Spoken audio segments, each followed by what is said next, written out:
Curse of Kwányep is the second full-length album from Chilean black metal band Xalpen, and I would say Chile/Sweden based on this being the work of one Alvaro Lilo, who is maybe more known to some for his work in Undercroft, a death thrash metal band that took on more of a death metal sound throughout the 90s and then through the 2000s.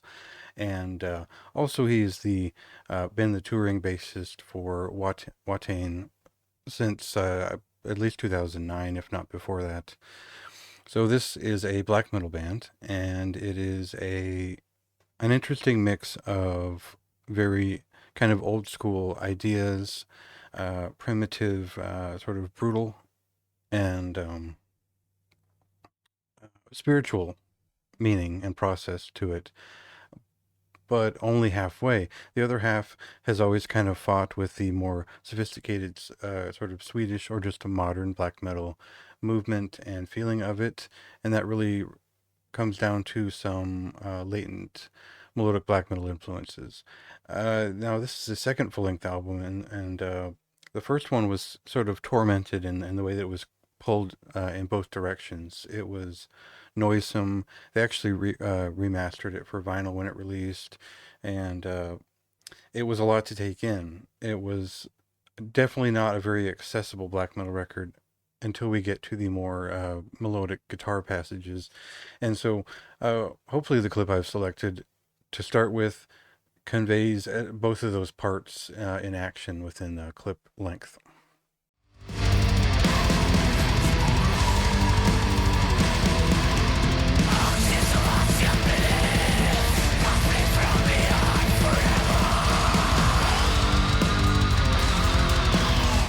So with a lot of lineup changes and a lot of different approaches taken throughout the more formative years of this project, we find that they're honing on a bit better production that allows both of those sides of the band to gel together in better ways.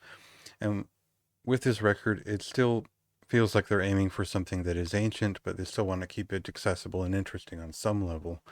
So the I think Xanamatum's drummer has added a lot to this band in terms of just solidifying the feeling of their sound.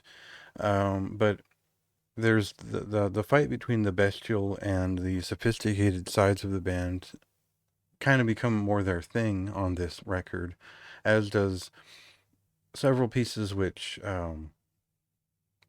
interrupt in a lot of ways with dark ambient or chanted sections.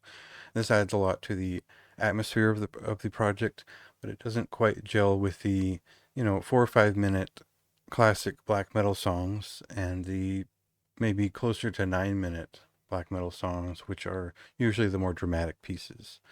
I mentioned everything from like the Black to Beharit in those cases, and what I find is it's kind of an inconsistent listen that conveys the occult spiritual derangement of the idea pretty well.